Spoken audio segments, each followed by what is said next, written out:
कहानी की शुरुआत होती है बनाना स्प्लिट्स से, एक लोकप्रिय बच्चों के टीवी शो से, जिसमें 4 एनिमेट्रॉनिक जानवर होते हैं।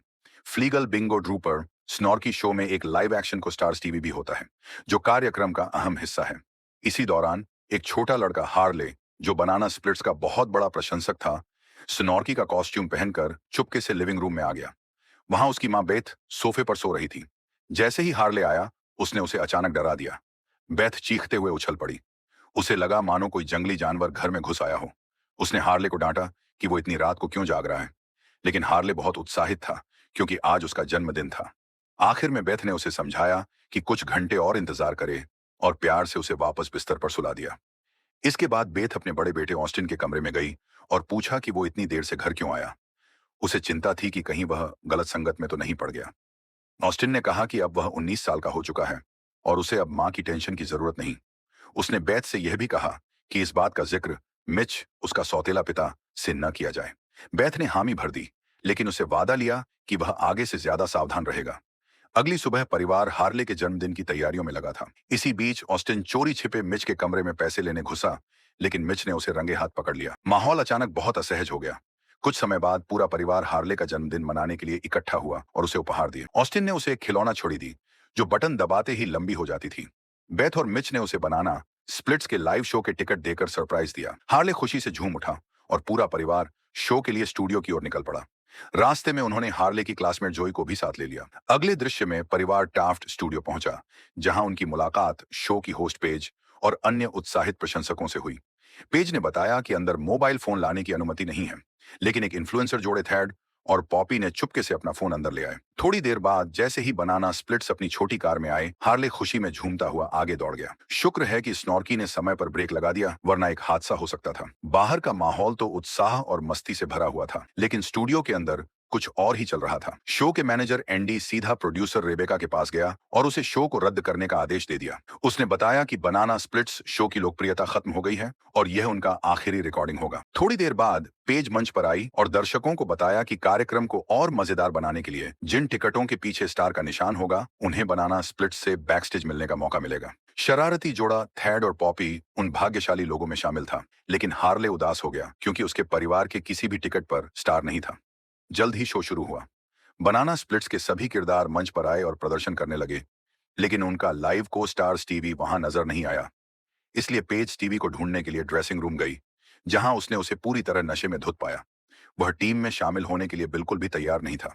उसी समय ऑस्टिन वहां पहुंचा, जो बाथरूम जाने का नाटक कर रहा था। उसने पेज को एक तरफ ले जाकर कहा कि उसे कुछ जरूरी बात करनी है। एक प्राइवेट कमरे में ऑस्टिन ने उसे बताया कि उसका छोटा भाई हार्ले बनाना स्प्लिट्स का बहुत बड़ा प्रशंसक है और आज उसका जन्मदिन है।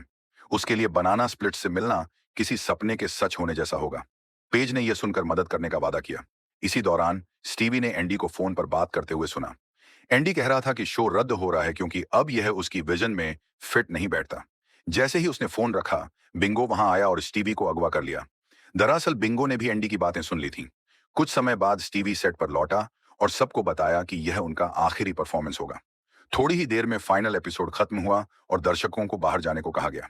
केवल स्टार टिकट वाले लोगों को बैक स्टेज जाने की अनुमति थी, लेकिन सभी को चौंकाते हुए पेज ने हार्ले के परिवार को भी साथ बुला लिया। इससे हार्ले और उसका परिवार बहुत खुश हो गए। स्टीवी ने बनाना स्प्लिट्स के सदस्यों का मजाक उड़ाया और शो कैंसिल होने की बात पर खुशी जाहिर की। उसने ड्रूपर के चेहरे पर थूक भी दिया और यही उसकी सबसे बड़ी गलती साबित। गुस्से में ड्रूपर ने एक विशाल लॉलीपॉप उसकी गर्दन में घोंप दिया और उसे बेरहमी से वहीं मार डाला। इसके बाद भाग्यशाली दर्शकों को बैक स्टेज ले जाया गया ताकि वे बनाना स्प्लिट्स से मिल सकें और तस्वीरें खिंचवा सकें। बेथ ने ऑस्टिन से कहा कि वह बच्चों का ध्यान रखे जब तक वह मिच को ढूंढने जाती है। इसी दौरान एक आदमी जोनाथन पेज के पास आया और अपनी बेटी पार्कर के लिए ऑडिशन का मौका मांगा।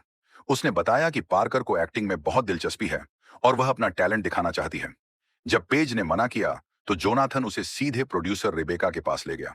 उसने रेबेका से पार्कर को परफॉर्म करते हुए देखने की विनती की, लेकिन रेबेका ने साफ मना कर दिया। उसने कहा कि शो पहले ही रद्द हो चुका है। जोनाथन निराश हुआ, लेकिन हार नहीं मानी और तय किया कि वह खुद एंडी को ढूंढेगा। स्टूडियो के बाहर बेथ ने मिच का सामना किया और यह जानकर सदमे में रह गई कि वह उसे धोखा दे रहा था। उसने गुस्से में स्पष्टीकरण मांगा, लेकिन मिच को कोई फर्क नहीं पड़ा। उसने बेहिचक कहा कि उसे दूसरी औरत चाहिए, क्योंकि बेथ हमेशा अपने बेटों के साथ ज्यादा समय बिताती है। कुछ देर बाद ऑस्टिन वहां आया और मां का साथ दिया, लेकिन मिच ने उसकी बातों को नजरअंदाज किया और वहां से चला गया। उसी बीच थैड और पॉपी फ्लीगल की मैजिक शॉप में घुस गए और अंदर ही लाइव स्ट्रीम शुरू कर दी। थैड ने रोमांटिक अंदाज में घुटनों पर बैठकर पॉपी को प्रपोज किया और पॉपी ने खुशी खुशी हाँ कह दिया। लेकिन उनकी यह खुशी ज्यादा देर तक टिक नहीं पाई। अचानक फ्लीगल वहां आ गया और थैड पर हमला कर दिया। उसने उसे बीच से बेरहमी से काट डाला। पॉपी चीख उठी, लेकिन मदद के लिए कोई नहीं आया। कुछ ही पलों में जब पॉपी की बारी आने वाली थी, फ्लीगल को किसी के आने की आहट सुनाई दी। वह बाहर गया और वहां उसे हार्ले और जॉय मिले। खतरे से अनजान हार्ले ने मासूमियत से पूछा कि क्या फ्लीगल उसे स्नॉर्की से मिलवा सकता है, जो उसका पसंदीदा किरदार था। फ्लीगल ने सिर हिलाकर हाँ कहा। इसी बीच जोनाथन और पार्कर एंडी के ऑफिस पहुंचे, लेकिन वह वहां नहीं था। वहां उनकी मुलाकात ड्रूपर से हुई, जिसने बिना देरी किए जोनाथन के चेहरे पर आग फेंक दी।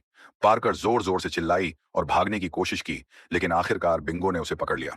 बाहर मिच अपने काम में लगा हुआ था जब उसने अचानक एक जोरदार आवाज सुनी। जब उसने पीछे मुड़कर देखा तो स्नॉर्की अपनी कार लेकर पूरी रफ्तार से उसकी ओर आ रहा था। मिच डर गया और जान बचाने के लिए भाग खड़ा हुआ और स्नॉर्की उसके पीछे लग गया। अगले दृश्य में बेथ और ऑस्टिन उस जगह वापस पहुंचे जहां उन्होंने बच्चों को छोड़ा था, लेकिन वहां कोई नहीं था। यह देखकर बेथ बेहद परेशान हो गई और ऑस्टिन को डांटने लगी। तभी अचानक जोनाथन वहां आ गया। उसका चेहरा बुरी तरह झुलसा हुआ था। उसने बताया कि बनाना स्प्लिट्स पूरी तरह पागल हो चुके हैं। ये सुनते ही रेबेका ने पेज को 911 कॉल करने का आदेश दिया। पेज फोन रूम की तरफ भागी, लेकिन वहां पहुंचकर उसके होश उड़ गए। सभी फोन नष्ट कर दिए गए थे और लैंडलाइन भी काट दी गई थी। अब बेथ और ऑस्टिन के पास बच्चों को खुद ढूंढने के अलावा कोई और रास्ता नहीं बचा था। रास्ते में उन पर अचानक बिंगो ने हमला कर दिया। माँ और बेटे ने मिलकर अपनी जान बचाने के लिए जबरदस्त लड़ाई लड़ी। आखिरी पल में बेथ ने हिम्मत दिखाते हुए बिंगो को ऊपर से धक्का दे दिया और अपने बेटे की जान बचा ली। कुछ देर बाद उन्हें पॉपी मिली, जो सदमे की हालत में बैठी थी और थैड का कटा हुआ हाथ पकड़े ऐसे बैठी थी जैसे वो अब भी जिंदा हो। बेथ ने उसके दर्द को समझा और पूछा कि क्या उसने हार्ले और जोई को देखा है। पॉपी ने धीरे धीरे बताया कि बच्चों को फ्लीगल ले गया था, लेकिन उसे नहीं पता कि वो कहां बंद है। उधर हार्ले, जॉय और पार्कर को एक वर्कशॉप में कैद किया गया था। जब वो भागने की कोशिश कर रहे थे, तभी बनाना स्प्लिट्स के आविष्कारक कार्ल वहां पहुंचे। वह बच्चों के प्रति हमदर्दी दिखाते नजर आए और तुरंत उन्हें आजाद कर दिया, लेकिन चालाक बच्चों ने उसे ही बेवकूफ बनाकर पिंजरे में बंद कर दिया। इसी समय बनाना स्प्लिट्स ने रेबेका और जोनाथन को पकड़ लिया और उन्हें एक डरावने स्टेज पर ले गए, जिसका नाम था स्लॉपी टाइम कोर्स। वहां उन्हें जबरदस्ती नाचने पर मजबूर किया गया। अंत में फ्लीगल ने जोनाथन की पीठ में चाबी घोंप दी और ड्रूपर ने रेबेका को हथौड़े से बेरहमी से मार डाला। दूसरी ओर बच्चे बाहर निकलने का रास्ता खोजते हुए स्नॉर्की से टकरा गए। खतरे में होने के बावजूद हार्ले अपने पसंदीदा किरदार को देखकर बहुत खुश हुआ। उसने दोस्तों से कहा कि स्नॉर्की गुड गाय है। स्नॉर्की ने सिर हिलाकर इसकी पुष्टि की और बच्चों की मदद करने का फैसला किया। इस बीच बड़े लोग बच्चों को ढूंढते ढूंढते वर्कशॉप तक पहुंच गए, जहां उन्होंने कार्ल को पिंजरे में बंद पाया। पेज ने तुरंत उससे पूछा कि बनाना स्प्लिट्स को कैसे रोका जा सकता है। कार्ल ने उदासी से कहा कि यह संभव नहीं है। उन्हें इस तरह प्रोग्राम किया गया है कि वो हमेशा परफॉर्म करते रहें, और जब शो कैंसिल हुआ तो वे हिंसक हो गए। जब सब चर्चा कर रहे थे, तभी उन्हें अगले कमरे से संगीत की आवाज सुनाई दी और उन्होंने वहां जाकर देखने का फैसला किया। लेकिन पॉपी पीछे रह गई और उसने एक अजीब सा डरावना मास्क उठा लिया। यह मास्क पांचवें बनाना स्प्लिट सदस्य हुडी के लिए बनाया गया था। जैसे ही उसने मास्क पहना, वह प्रोग्राम के कंट्रोल में आ गई और हिंसक बन गई। कार्ल ने उसे छोड़ने की भीख मांगी, लेकिन उसका भी बुरा अंत हुआ। अगले कमरे में जो नजारा था, उसने सबका खून जमा दिया। फ्लीगल और ड्रूपर लोगों पर भयानक तरीके से अत्याचार कर रहे थे। उन्होंने एंडी के हाथ पैर काट दिए थे और स्टीवी की लाश को आग में झोंक दिया था। इसी दौरान स्नॉर्की हार्ले, जॉय और पार्कर को ले आया और उन्हें बाकी बच्चों के साथ जंजीरों से बांध दिया।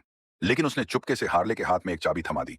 जैसे ही स्नॉर्की वहां से गया, हार्ले ने जल्दी से ताले खोले और सभी बच्चों को आजाद कर दिया।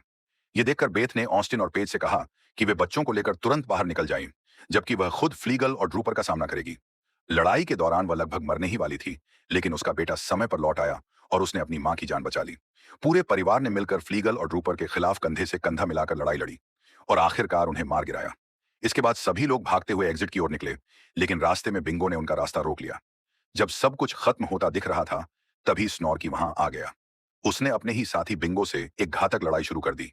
यह लड़ाई बेहद खतरनाक और क्रूर थी। दोनों ने एक दूसरे को भारी नुकसान पहुंचाया, लेकिन अंत में हार्ले का पसंदीदा किरदार स्नॉर्की जीत गया। दुख की बात यह थी कि स्नॉर्की भी अपनी गहरी चोटों की वजह से मर गया। आखिरी दृश्य में बचे हुए सर्वाइवर स्टूडियो से बाहर निकले, तभी पुलिस वहां पहुंची। सब थके हुए और सदमे में थे, लेकिन ऑस्टिन ने फिर भी थोड़ा फ्लर्ट करने का मौका नहीं छोड़ा। उसने पेज से बात की और उसे खुश करने के लिए पेज ने उसे किस कर दिया। कुछ देर बाद घायल मिच बेथ के पास आया और बोला कि अब उसे समझ आ गया है कि बेथ उसकी जिंदगी में कितनी अहमियत रखती है। लेकिन बेथ ने उसके चेहरे पर जोरदार पंच मारा और साफ कह दिया कि वह डिवोर्स चाहती है। सबके जाने के बाद अब पूरी तरह पागल हो चुकी पॉपी बनाना स्प्लिट की बग्घी में बैठी और अपने भाइयों का बदला लेने के इरादे से निकल पड़ी। और सबसे आखिरी शॉट में फ्लीगल जिंदा हो गया और उसकी पागलपंती भरी हंसी पूरे स्टूडियो में गूंज उठी।